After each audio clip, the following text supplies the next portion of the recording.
Welcome everybody, this is Tim Watrous, President of Digital Advisors. And this is Kevin Gordon, President of Capital Advisors Group. We'd like to welcome you to our K-12 Politics and Tech video series. Our objective is to give you the absolute latest of what's going on in Sacramento that affects public school districts, obviously, and as well as all the technology stuff that's going on that's so vital to delivering for kids these days. And remember, if you find these videos useful, please take a moment to subscribe to the channel and share out over social media. You're our marketing team. We appreciate your support, and let's go ahead and get started. All right, welcome everybody. Tim Watrous, President of Digital Advisors, back with another episode of K-12 Politics and Tech.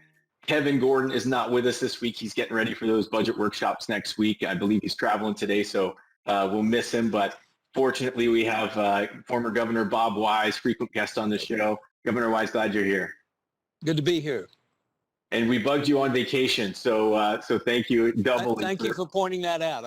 I did not bring any work shirt with me, pointedly. 2 vaccinations, and I'm on a semi-vacation.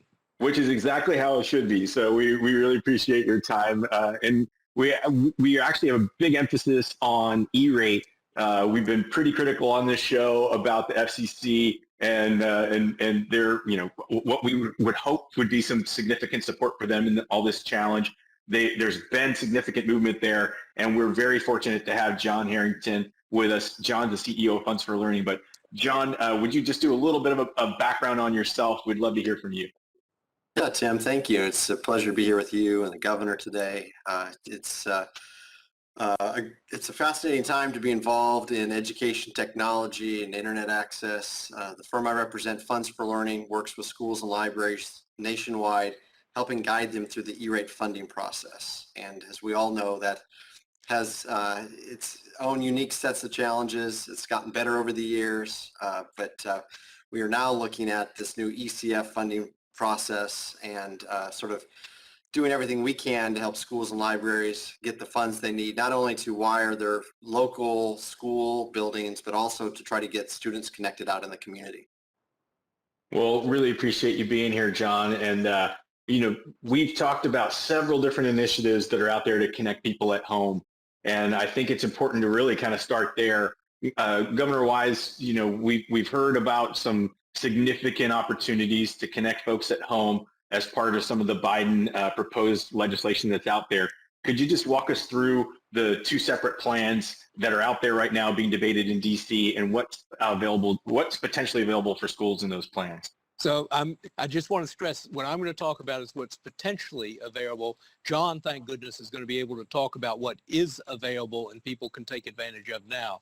But right after the president signed the American Rescue Plan, which has a lot of the elements that John and I and you are going to be talking about, the Biden administration has proposed 2 major pieces of legislation, the American Families Plan and the American Jobs Act, and both of them have great consequences for schools. The American Jobs Act is, in a sense, the infrastructure bill. It would provide $100 billion for school construction, school renovation, of which $50 billion would be direct grants and another $50 billion would be for bonding purposes. It would provide, I believe it's $100 billion for increased broadband to get to every community.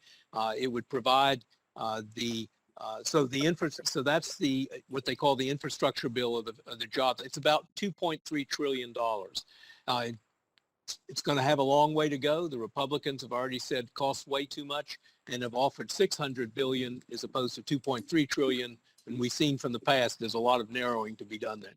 Second bill is the American Families Act. And what school leaders need to know about this is it does have $9 billion in it for additional teacher training. It has additional money in it for certain other programs. This is really the bill, though, that goes a long way to support families, and particularly those families that they've been working with that have suffered unemployment, suffered other economic problems. And so this is an important bill to be watching. Once again, it's $1.9 trillion, so it's got a long way to go.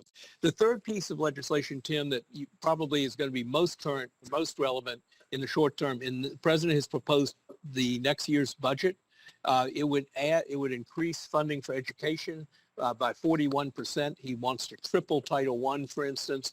He would also add 2 years of universal preschool on one end and 2 years of community college for a total of 4 years with a significant amount of funding to back them up. So you can see that there are three main pieces of legislation that are going to be heavily debated over the next year to 2 years. A lot of opposition to them given their spending that's taken place. I just want to stress, these are prospective. They're in the future. But what district leaders do have to work with right now is an unprecedented amount of funding from the three stimulus packages, and we'll be talking more about those as we move along. Well, thanks, Bob. And I wanted to say we've been hearing about at least the infrastructure plan for quite a while, and the families plan now more recently. For the fact that summer's looming right here, and we know people are going to go on recess and so on. Do you expect to see any of these things pass anytime soon, or you think this is more of like a fall thing if it's going to happen? Oh, I think that all of what I've just talked about is, don't count on anything being done this summer, except a lot of discussion, maybe some committee hearings. The one thing that they will be working on, and it's important to school leaders who have to make plans, is the federal budget. And once again, the president's proposed 41% more than usual. Republicans and the Appropriations Committee have already pushed back and said, wait a minute, we just appropriated record amounts of money in the three stimulus packages. We don't want to go there. It's very likely that what you're going to see is sometime in the fall, no budget pass. They'll do a continuing resolution. What that does is it kicks the can down the road. It also means that there'll be funding at the same level that they're funding at this time. Having said that, I don't worry this year because this year we have the stimulus packages to work on. That money will be there this year, next year, the year after. But in terms of whether or not there'll be more significant increases that will continue after those, that's going to be a while before that one's decided.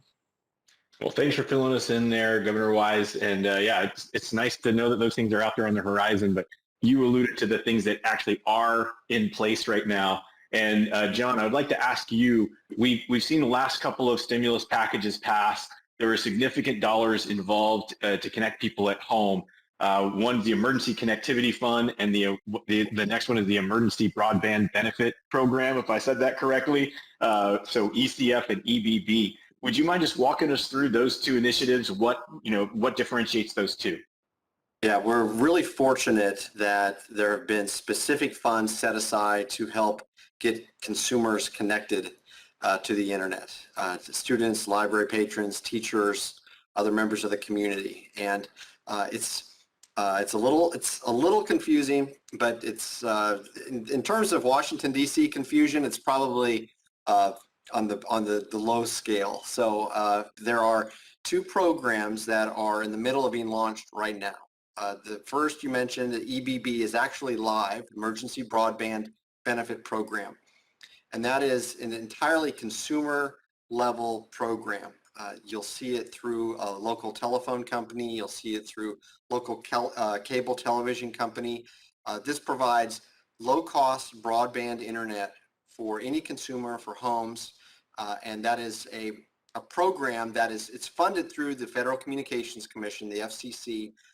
But it is through the consumers and the service providers that provide that service. So a family that qualifies based on their economic status can receive this low-cost internet access, which is fantastic.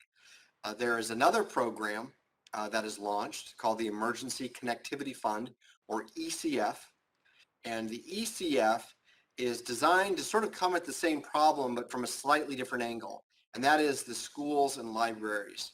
If we've seen anything over the past year, it's how the schools and libraries are right there at the forefront, the cutting edge, right in the trenches, trying to get students, teachers, library patrons connected to the internet.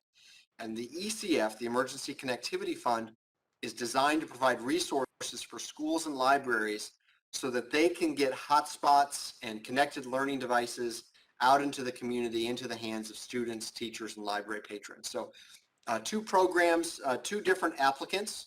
The EBB is for individuals to apply for. The ECF, the Emergency Connectivity Fund, is for school leaders, schools and library patrons, library leaders to apply for. And that's really the focus of what, there's a lot of interest in today is how can we get resources directly to the schools and libraries, and that's what the ECF supports. Thanks, So John. Please. Yeah. Could I ask a question of, if I'm a school leader, is it the case for the ECF, I apply as I usually have in the E-rate format. But for the broadband, what is it, the EBBP, that's a family. There, the family has to apply. Yep. As I understand, and that what a school leader might be wanting to do is to advise parents, and if a child is free and reduced lunch, that's one of the criteria for qualifying.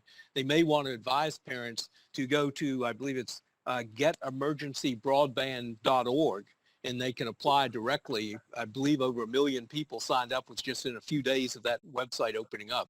So, but for a school leader, you may want to steer those parents to that in order so that they and the students can have connectivity. Yeah, it's a real grassroots initiative, and the most effective schools are doing just that. They're out there, they're informing their families, they're doing it at the school level. You know, they're sending information home with students to make sure that the family is aware of this opportunity, and it exists today. It is a program that just opened up. May 12th, I believe, was the official kickoff. And you know, those are services that can be ordered and in place in just a matter of weeks, which is significant. And so what we've seen, and I know you've seen it, Governor, is the most effective school districts are, they're sort of gathering up all these different resources, and there's no one solution. There's no one silver bullet to this.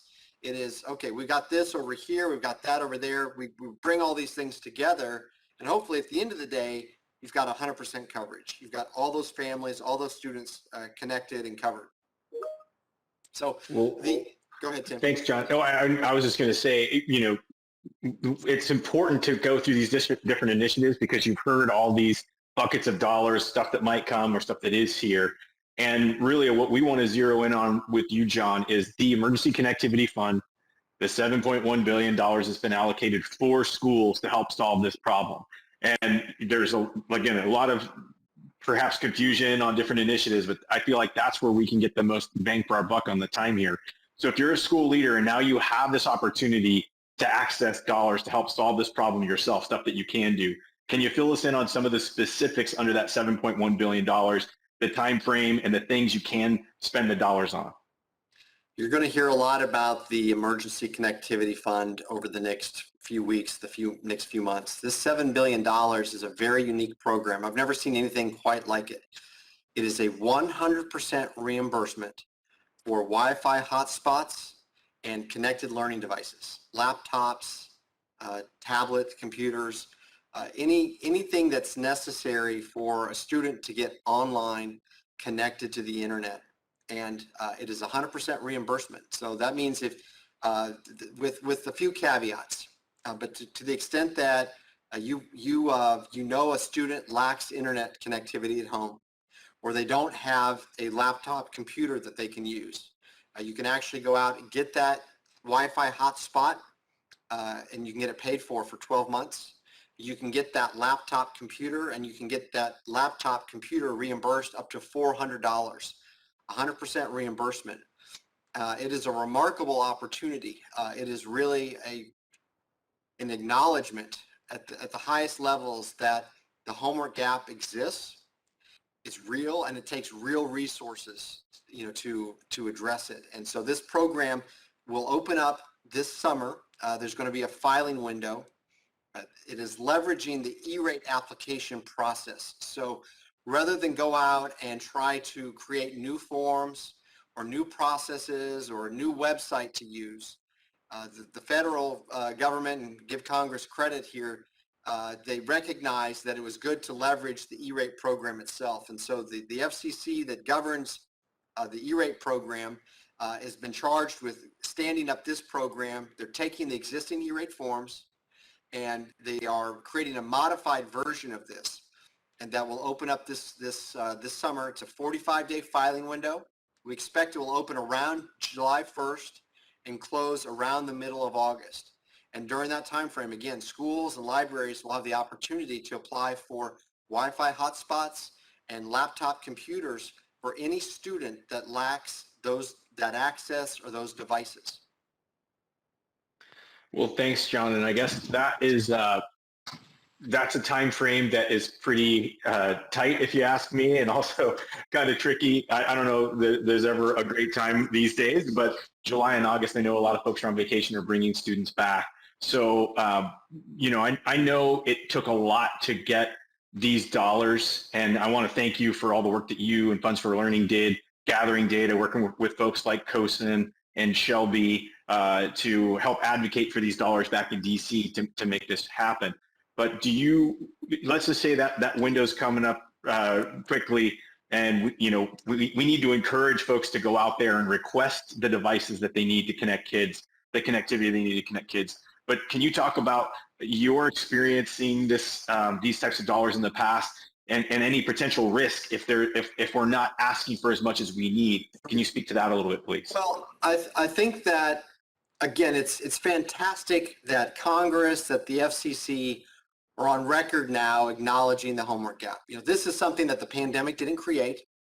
It was there. We knew for years that millions of students lacked internet access once they left the school building, that they didn't have a laptop computer, which created this learning gap for them.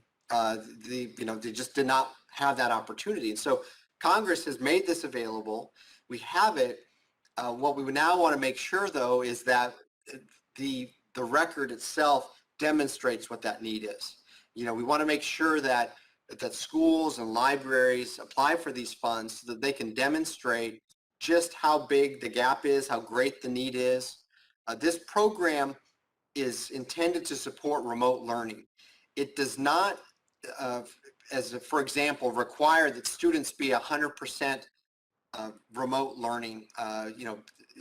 One of the questions we're getting already is from school districts that are glad to be looking at going back in person in the fall, and they're wondering, well, we're going to be in person. Do we still apply for these funds? And the answer to that is quite simple.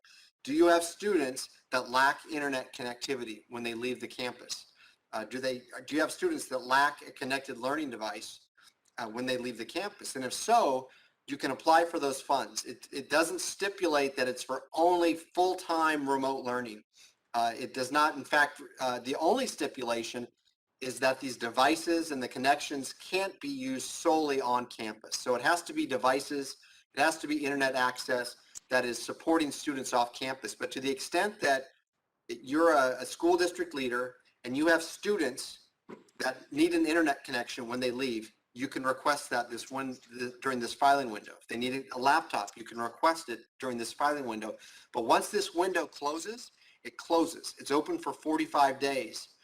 And then we're all going to step back and look at it. And there's a very good chance that there are going to be politicians that are evaluating the homework gap based on the response rate to this special filing window, which really puts a double urgency from my perspective on this. There's the real need, the real demand that we know is there in the communities, and also the real need to communicate that demand to Congress, to the FCC. And that's the opportunity that is available to us this summer. And now it's just up to the schools and to the libraries to sort of rise up to the challenge that's before us. Well, I think every district leader is familiar with the phenomenon, use it or lose it.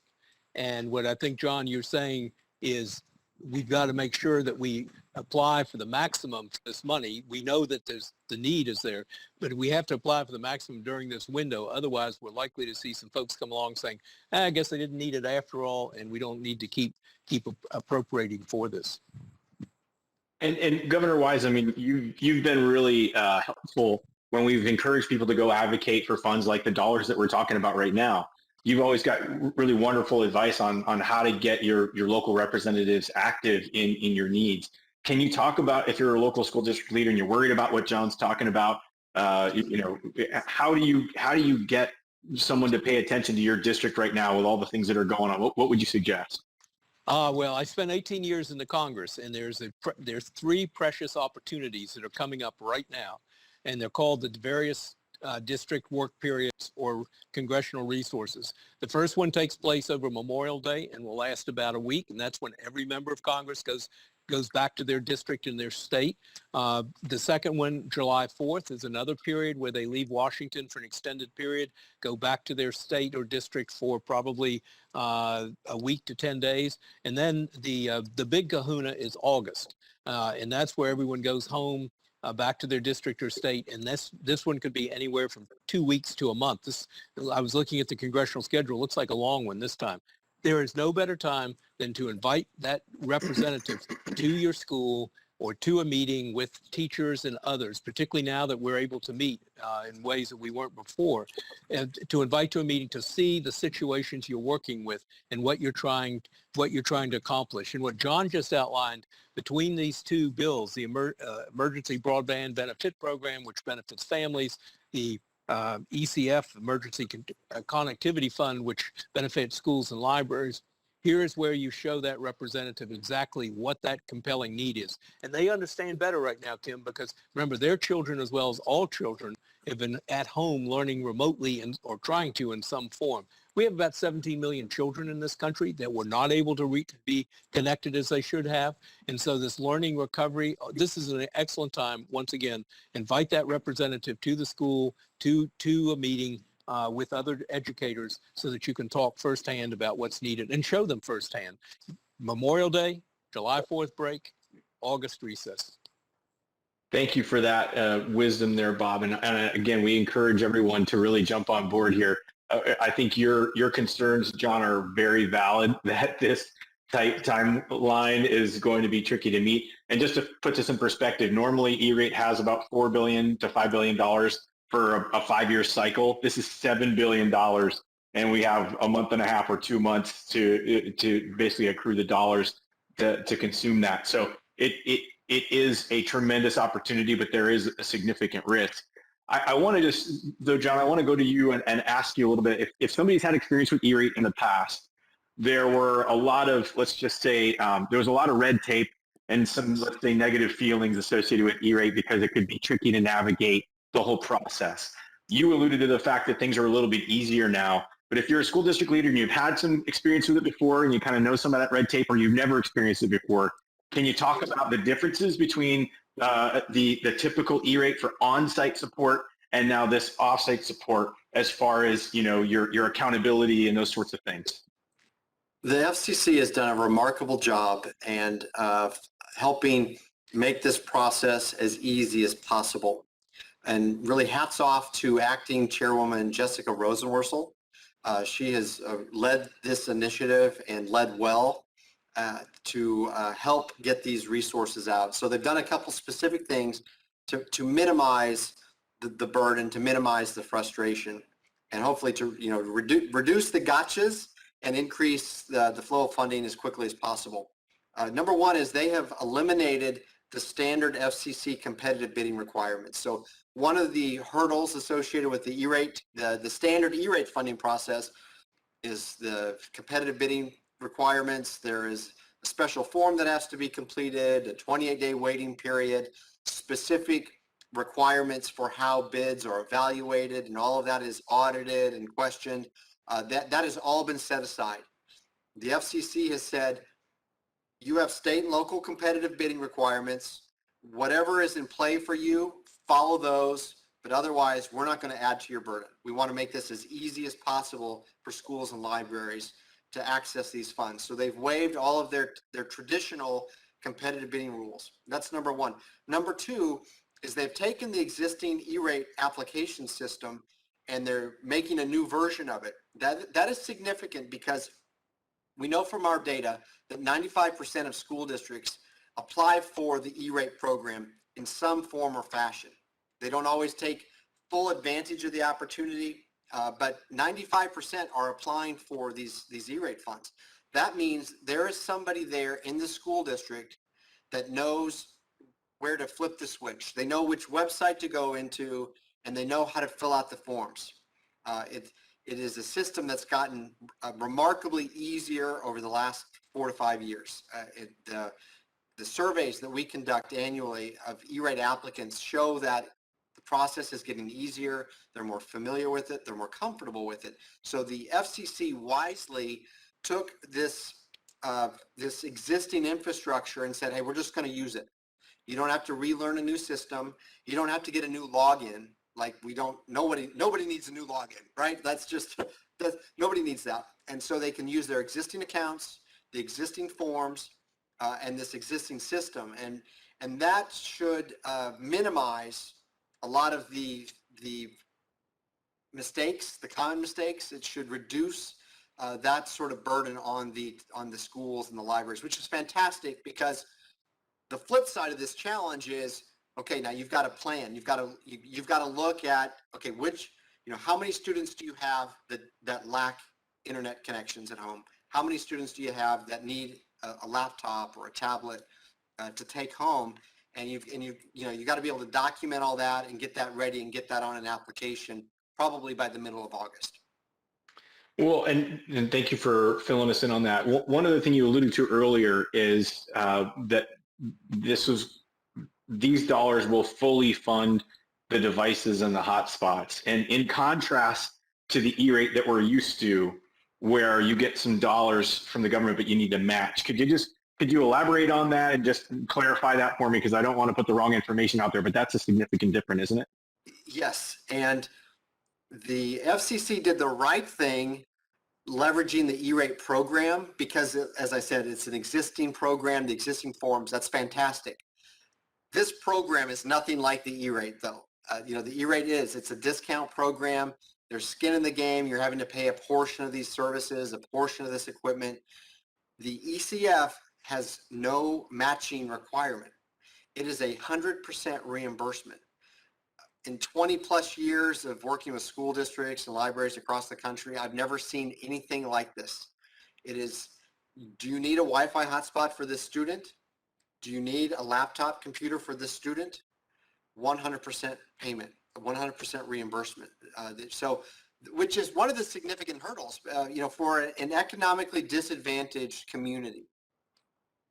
Even just coming up with the 10 or the 20% that they need to come up with can be a hindrance, can really limit sometimes the scope of the work that they're able to do. In this case, that's been removed. And so you don't have to worry about, well, kind of what can we afford? That's not the question to ask. It is, what do we need? What do our students need? What do our library patrons need? That's the question to ask, and then answer that on the form that's going to be submitted sometime in July or early August, documenting these ECF funding requests.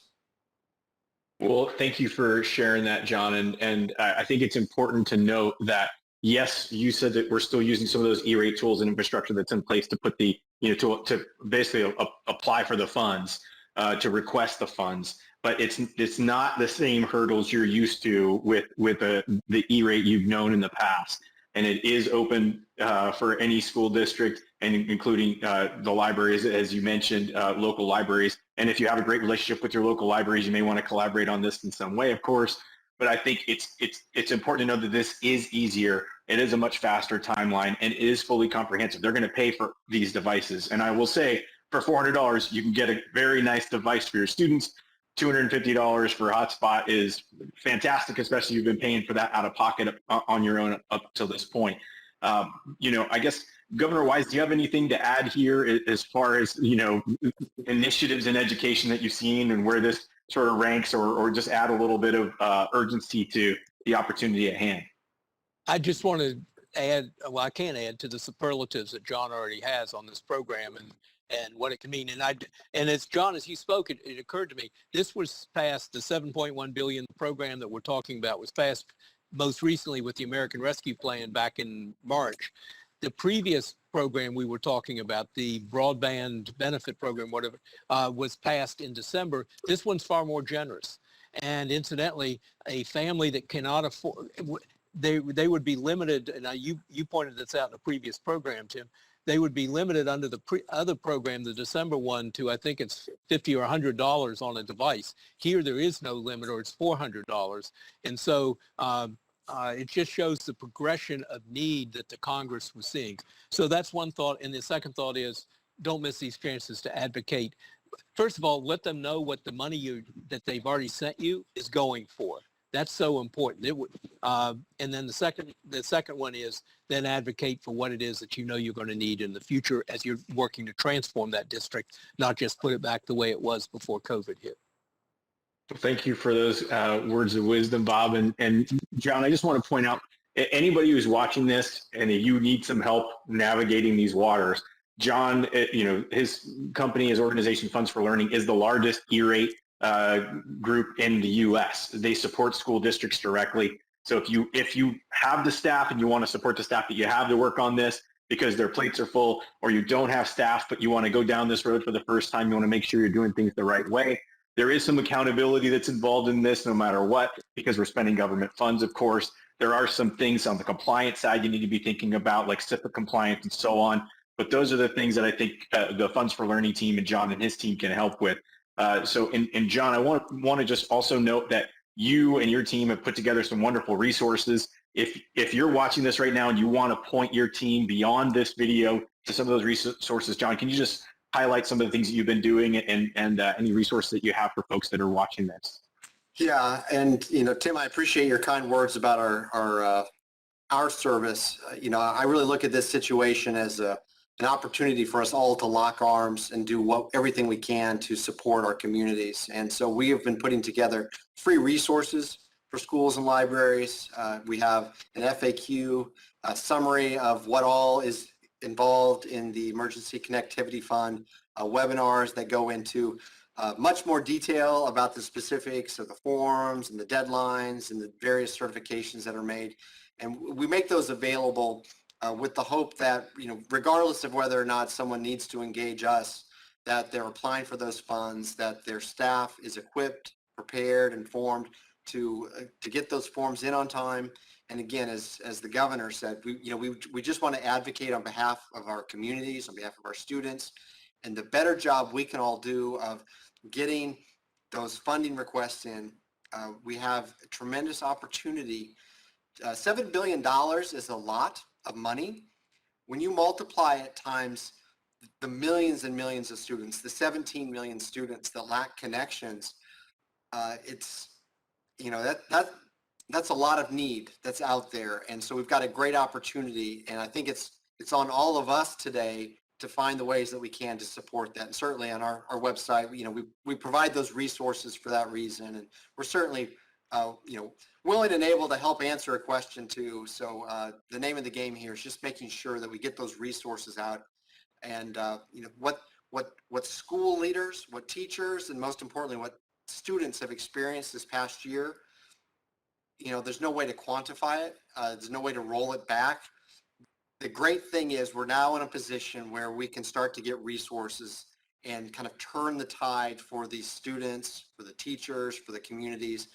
And it's very encouraging to me that we're in a position now where we can be sort of taking steps to drive change and to move things in a more positive direction, I think. Well, thank you for that, John. I agree. And we'll actually put the link up to those resources in the website, on the video, and we'll put them below the YouTube video that you're seeing here, so you can go ahead and click in there for more. I'll go in the email out to the basically the capital advisors and the digital advisors clients that goes out each week. I want to say, there's, both John and Bob have been kind enough to work with us in the separate initiative. I'll just change gears here real quick, called the USC IDLA program, where we're teaching education leaders about innovation and technology, helping them solve real problems in their district. And the site for that USC program, we've mentioned it a couple of times on the broadcast, went live as of yesterday. So we'll also put that link up as a resource for people to click on when you're thinking about all these opportunities at hand. I think that's a wonderful program, and we're excited to be launching that. And I definitely appreciate the support you both have provided to that program in the past. And finally, I want to mention that the Capital Advisors team is working on the governor's budget workshops that are happening next week. So if you haven't registered for those, please go ahead and do so. You'll learn a lot about the California budget specifically there. And with that, I want to say thank you so much, Governor Wise. Any final thoughts from you before we wrap up today? I'm just going to say what I always say. This is an unprecedented time, once in a lifetime funding opportunities. Let's make the most of it. It won't come back again, but we do have the chance to change our education systems so that we don't have to suffer what we have in the past. So great opportunities ahead. Thank you, Governor Wise. And John, any final words from you before we wrap up today? I just think to echo what the governor said, we've got, there are great challenges before us, but now we've got resources and great opportunities to help address those and really make a difference in our community. And I really appreciate the work of the school district leaders that are right there on the front lines making a difference. All right. Well, thank you both. I want to thank everybody for watching today. Please help us spread the word about the broadcast. We're over 500 subscribers. We'd love to get to 1,000 next. So help us spread the word, and please reach out with any questions. We'll have our emails there at the end. You can reach out and let us know. So thanks, everybody, and have a great week. So thanks again for joining us for another week of this broadcast. And I just want to take a moment to remind you, if you haven't already, please subscribe to our channel and share this out over social media. Again, you're our marketing team. I'll also finish by saying, if you have some questions, please send them our way. We'd be happy to address them on a future broadcast. So with that, thanks everybody, and we'll talk soon.